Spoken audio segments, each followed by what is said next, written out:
Olá pessoal, sejam todos muito bem-vindos a mais uma live aqui no IBES, @IBES Instituto, no Instagram. E hoje a gente vai falar sobre gerenciamento de riscos. Eu sou a Alexia Costa, diretora técnica e científica do IBES, uma das fundadoras do IBES também, e dou as boas-vindas a vocês neste feriadão. Claro que não é todo mundo que está disponível para uma live hoje, a gente vai dar as boas-vindas aqui e privilegiar aqueles que estão nos assistindo ao vivo. Quem não puder assistir ao vivo, nos assiste depois lá no IGTV, mas não vai poder fazer as perguntinhas aqui usuais. Então, dando as boas-vindas aqui para Tati Camargo, Juliana, Laís, Adriana Nogueira, Tati Vitória, quem mais aqui? E um monte de gente. E a Tatiana Camargo já está aqui. A Tatiana, que é enfermeira graduada pela Universidade de Taubaté, atuou 8 anos no Instituto de Oncologia do Vale. Por 5 anos atuou especificamente na gestão da qualidade, participando ativamente na melhoria e manutenção dos processos para viabilização e manutenção da acreditação. Atualmente é sócia e consultora da Qualité Consultoria, atuando principalmente em ações relacionadas à gestão da qualidade nas instituições de saúde. E é docente dos cursos de graduação da Faculdade de São Lucas Educacional em Caçapava e é educadora do IBES. Então vamos dar as boas-vindas, Margo. Vamos ver se ela consegue entrar. Boa tarde, Marcelo. Olá, Tati. Seja bem-vinda. Oiê, tudo bem? Tudo bem, Obrigada. você? Muito boa. A boa tarde aí é noite, né? Tarde e noite. Aqui é boa noite, Aqui boa noite. Aqui é dia, mas boa tarde, bom dia, boa noite. É isso aí.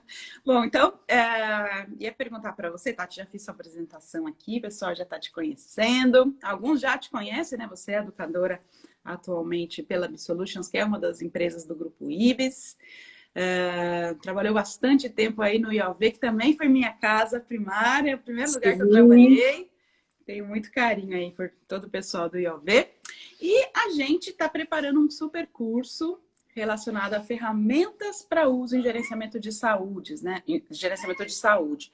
A gente já teve outras edições de cursos relacionados a gerenciamento de riscos, onde a gente abordou temas bastante genéricos, né? Então, não necessariamente as ferramentas, a gente abordava os riscos em si, né, e algumas maneiras de mitigá-los ou tratá-los.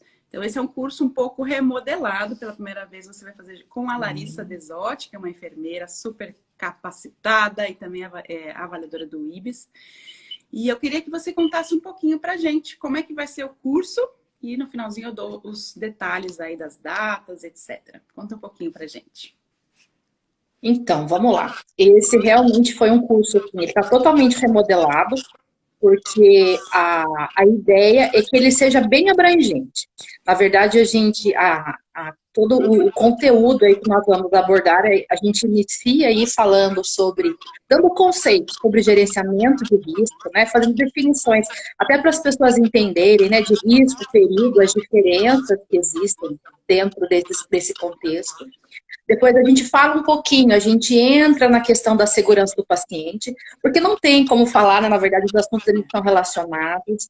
Gerenciar riscos é garantir a segurança do paciente, é usar de maneira sistemática métodos para que a gente consiga fazer tudo isso. Então, a gente aborda um pouquinho conceitos de segurança do paciente, até para nivelar conhecimento, né, porque a gente não sabe, aí todo mundo que vai participar, até que ponto todas as pessoas sabem desses assuntos. Depois a gente vem falando um pouquinho aí sobre as listas de verificação, no caso de cirurgia segura e de parto da OMS. A gente também aborda e fala um pouco sobre isso, o como elas podem ser usadas, né, aí como ferramenta, auxiliando as instituições, as organizações em relação ao gerenciamento de risco. Também iremos abordar notificação, porque a gente sabe o quanto a notificação ela é importante para que a gente consiga gerenciar os riscos nas organizações. E a gente, profissional atuante, aí a gente sabe que existe um gap gigantesco na notificação. E muitas vezes a gente vai fazendo a melhoria dos processos, usando as ferramentas, identificando os riscos para conseguir gerenciar. mas muitas vezes existem riscos que a gente não enxerga. Então, a notificação, a gente vai falar sobre isso, sobre a relevância, sobre como notificar, o porquê notificar, como engajar a equipe nessa notificação, né? Para tirar essa questão aí de cultura punitiva e de educação, que a qualidade ela é, né? Ela não é punição, ela é educação. A gente também vai conversar, né? Quando a gente identifica o risco, né? Notifica. As análises de causa, né? Como é que a gente vai identificar as causas desses riscos? Então, a gente vai falar um pouquinho sobre os 5 porquês, que é uma ferramenta que nós podemos usar, e vamos falar também sobre o diagrama de Chikawa, né? Ou espinho de peixe, que as pessoas aí também conhecem. 2 ferramentas muito simples, mas muito eficientes e bem usadas, se aplicadas com método, então elas também aí auxiliam dentro da questão de gerenciamento de risco. E aí a gente vai pensar aí que quais são as ferramentas, né, que nós temos aí para ajudar a identificar, a mitigar, né, todos esses riscos aí. Então a gente vai falar um pouquinho sobre o FEMEA, que é uma ferramenta, né, que é a análise de modo e efeito de falha. A gente vai falar sobre o FEMEA e também vamos falar sobre o HFEMEA, né, que é a versão aí que foi customizada para a gente poder usar ela na assistência à saúde. Ambas, elas estão sendo preparadas para que os alunos saibam como utilizar na prática, porque é uma ferramenta, no caso do HFEMEA, né, que nós vamos focar muito mais no HFEMEA. Vamos falar sobre o FEMEA, mas como nós estamos falando para profissionais de saúde, a gente vai falar sobre o HFEMEA. Como usar o HFEMEA, como implementar ele na prática e todas as possibilidades aí que ele traz para a gente. Vamos falar também sobre hierarquização de plano de ação, então, porque na verdade a gente precisa, né, entender sobre todos esses conceitos, entender o que é perigo, o que é risco, o que é esse gerenciamento de risco, né, que é esse conjunto aí de atividades coordenadas para a gente dirigir aí, controlar esses riscos. Aí a gente dá alguns exemplos aí já existentes aí no nosso meio de como, falando aí das listas de verificação. E depois que nós entendemos os riscos, que nós entendemos aonde eles acontecem, a gente precisa identificar ações para que a gente reduza a possibilidade deles acontecerem.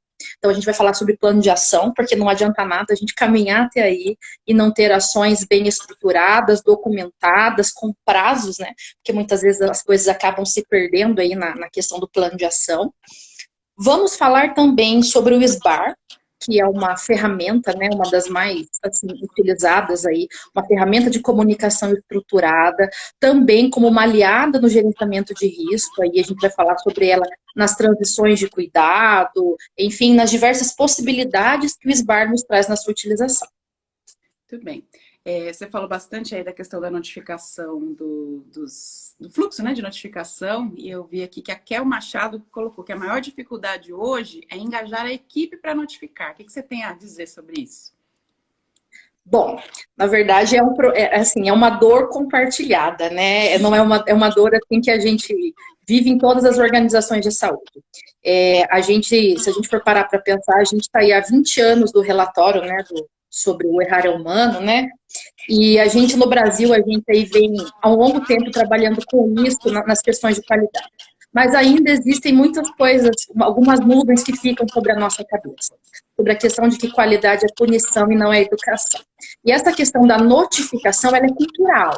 As pessoas precisam entender que notificar traz melhorias.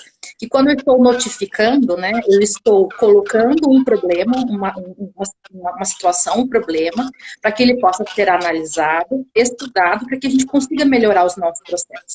Mas as pessoas, elas têm uma visão contorcida, elas não notificam porque elas têm medo de serem punidas. Porque elas, assim, aquela cultura do estou apontando o dedo para o outro, né? E a gente precisa entender que nós estamos olhando para o processo e não para as pessoas. Então, notificar uma dor aí, acho que compartilhada da maior parte das instituições, é resiliência, orientação, colocar para as pessoas, né, quebrar essa cultura da punição e da educação. E, assim, já tocando nesse assunto, né, se a gente for olhar aí o último relatório da Notivisa, de eventos adversos, os números que estão lá no relatório são muito maiores, Porque, na verdade, ali a notificação é mínima. Quer dizer, enquanto a gente não criar a cultura de notificar, de colocar os problemas em cima da mesa, ao invés de guardá-los na gaveta, a gente ainda vai continuar ainda indo um passo para frente, dois para trás em muitas questões ainda dentro da segurança do paciente. Tem um comentário aqui, Gestão Qualidade de Saúde Segura, NCA, falando cultura justa precisa ser reforçada. É a questão de você nem punir demais e nem ser passivo demais e só olhar o erro como é culpa do processo, né? E não necessariamente com a participação humana, que muitas vezes é relacionada a desvios mesmo, a incapacidade da pessoa, né, cumprir protocolos, cumprir checklists, ou enfim, né, fazer até algumas coisas propositadamente, que a gente sabe que às vezes acontece. Então, a cultura justa vem justamente para equalizar. Nivelar isso aí, né? E aí você estava falando, né, do fluxo de notificação. Na época que eu fazia avaliação, né, aí no Brasil, tinha uma questão muito interessante que era, em muitas organizações, principalmente aquelas que estavam começando, né, no diagnóstico, ou pequenas organizações, elas ainda centralizavam a notificação muito no líder. Então, o coordenador, o supervisor, o gerente era quem podia notificar, mas a base estava meio que proibida de fazer isso. Como é que você vê isso? Isso melhorou hoje em dia, ou isso ainda é realidade em muitas organizações? Olha, isso melhorou bastante, mas a gente sabe que isso está muito relacionado com a maturidade organizacional, né? Nós sabemos que quanto mais madura a organização for em relação à qualidade e à segurança, ela entende que as ações elas não têm que ficar centralizadas, e sim que elas devem ser disseminadas para todos os níveis da organização. Hoje, eu já percebo que nas organizações às quais eu faço processo educacional, às quais eu trabalho, que ainda as pessoas sentem um pouco de dificuldade no sentido de, nossa, vamos abrir para todo mundo notificar, vamos centralizar. Aí o nosso trabalho como educador vem nesse sentido, né, como profissional da área da saúde. As pessoas precisam entender a sua importância no papel de notificação. Quando a gente centraliza, né, no caso só do líder, ele tem inúmeras tarefas para ele fazer. Muitas vezes o que acontece? A gente perde informações, a gente perde notificações porque passou. Nossa, passou uma semana e eu não notifiquei. E a partir do momento que a responsabilidade é compartilhada, aí vem de encontro ao que a gente fala na cultura justa, né? Temos responsabilidades, o processo tem a sua parte, o indivíduo tem a parte dele. Quando todos dividimos a responsabilidade, isso aumenta. Engajar as pessoas na notificação não é tão fácil, porque daí existe um problema atrelado. Eu preciso notificar, mas eu preciso ter uma equipe preparada para analisar e tratar esses problemas. O que acontece? As pessoas notificam, a gente não tem uma tratativa dessas não conformidades, desses problemas, não existe um feedback para quem notificou e as pessoas ficam desmotivadas. Aí elas pensam assim, eu não vou notificar porque nada nunca é feito, nada nunca acontece. Então, existem vários problemas aí que a gente precisa ajustar. Dividir a responsabilidade da notificação para todos da instituição, mas também ter um processo ajustado para o tratamento de tudo isso, né? Tratar e voltar a informação na ponta, da onde essa não conformidade saiu. Porque, na verdade, a gente encontra um gap gigantesco aí, né? Muitas vezes não são tratados, ou são tratados e a informação não volta, né, para a área que notificou, para a pessoa que notificou. E eu adicionaria aí mais dois problemas, né? Eu faço parte da comissão de certificação do IBES, que é a comissão que recebe os eventos adversos relatados, né, notificados pelas instituições acreditadas. Então, a gente recebe, analisa e dá um feedback para eles, se a análise está ok, se eles precisam melhorar alguma coisa. E mesmo, né, após, aí temos 20 anos de acreditação, né, muitas instituições estão há mais de uma década no processo, mas é claro, a gente tem um turnover de pessoas e muitas vezes treinar as pessoas para notificação, para gerenciar riscos, não é uma prioridade em algumas instituições. Então, eu vejo ainda dois problemas, né? A qualidade dessa notificação, então, muitas notificações bastante pobres em dados. Então, quanto mais pobre é o seu dado, o relato daquela experiência, o que aconteceu, mais difícil vai ser para você identificar a causa raiz. Né? Então, qual foi o problema? Foi o atraso da medicação? Foi a não análise do farmacêutico da prescrição? Foi o fato de a gente não ter uma estrutura em que o médico tem um bloqueio para prescrever errado? O que foi o problema, ou aquela cadeia de problemas, que em geral é uma cadeia. Uma E o cadeia. segundo problema que eu vejo é a qualidade do tratamento, né? Então, assim, o plano de ação frente a essa análise, em geral, é Sim. treinamento, treinamento, treinamento. Vou treinar pessoas para cumprir o protocolo. Às vezes não é a grande garantia da solução, né? O que você me diz sobre isso? Bom, essa questão aí, né, da dificuldade que as pessoas têm em tratar eventos, né? Começa a notificação que eu tenho dificuldade de notificar, aí as pessoas não têm conhecimento e habilidade suficiente com as ferramentas que nós temos hoje, a gente sabe que existem inúmeras ferramentas. Então, até por uma questão cultural, elas preferem fazer uma análise superficial e achar que a primeira coisa que elas enxergaram é a causa do problema e tá tudo certo, né? E a gente sabe que não é. E quando a gente está tratando um evento adverso, a gente precisa ir a fundo e realmente entender todas as causas relacionadas, né, àquele problema de prestação de cuidado. E quando a gente fala em relação à ferramenta, né, assim, o que eu percebo? E as pessoas têm medo de ir atrás das informações. Por exemplo, né, a gente tem aí uma das ferramentas que a gente usa para análise é o Protocolo de Londres. Então, a gente sabe que uma das etapas é a entrevista com os envolvidos. E existe aí já uma certa resistência, porque, nossa, eu vou chamar um indivíduo, isso pode caracterizar assédio, e a gente sabe que não é, porque se for bem conduzida, é uma ferramenta muito bem estruturada, e que a gente consegue, sim, de maneira eficiente, tratar o problema. E em relação ao plano de ação, existe uma fragilidade gigantesca. Por quê? Porque eu sempre costumo dizer para os meus alunos de graduação, os clientes, que quando a gente está tratando problemas, tratando eventos, a gente precisa entender que precisa colocar barreira no processo. A gente precisa colocar barreiras para mitigar esses riscos, para que eles não aconteçam. O que a gente faz é treinamento, treinamento, treinamento, treinamento, e treinamento não resolve. Porque, na verdade, a gente propõe treinamento porque a gente não identificou a verdadeira causa do problema. Então, eu sempre oriento o seguinte: vamos olhar e vamos propor ações que sejam ligadas às causas, que sejam barreiras, que funcionem como barreiras nos processos para que esses problemas não aconteçam. Mas, na verdade, é porque a gente ainda trata tudo de forma muito superficial. Sim. A Renata está perguntando qual a melhor ferramenta para gerenciar o risco e classificar o mesmo. Melhor é difícil, melhor, né? Bom, na verdade, existem inúmeras ferramentas aí para a gente poder fazer essa análise, né, de risco. Eu gosto muito do HPMEA, mas é uma particularidade minha. Acho que até porque eu já trabalhei bastante com ela e a gente acaba se familiarizando, mas no meu ponto de vista, mas como eu disse, cada instituição é cada instituição, né? Cada instituição vai achar mecanismos e ferramentas para gerenciar melhor os seus processos. No meu ponto de vista, o HFMEA é uma boa ferramenta. Tem um outro comentário aqui. É preciso que todos saibam os conceitos de eventos adversos, o porquê da necessidade de notificação e o que a Alexia falou agora. Feedback sempre mostrando as riquezas e fragilidades das notificações. E tem mais aqui, para que cada dia possam ser melhoradas e compreendidas. O que mais que eu tenho? Nossa, o pessoal está interagindo bastante aqui. A Juliana colocou aqui o link para o curso. Como o link não é clicável, gente, é só entrar no nosso site www.ibes.med.br, lá na área de cursos, vocês vão ver o curso de ferramentas para gerenciamento de riscos.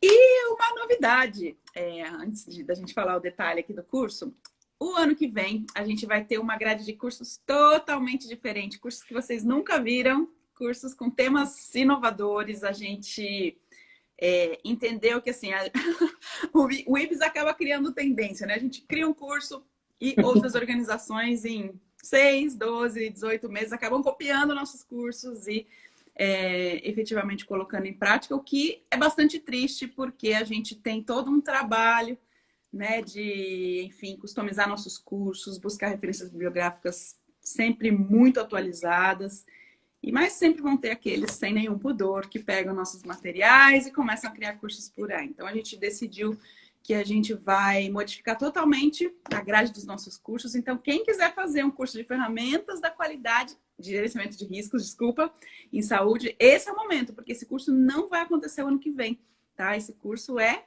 a última edição dele.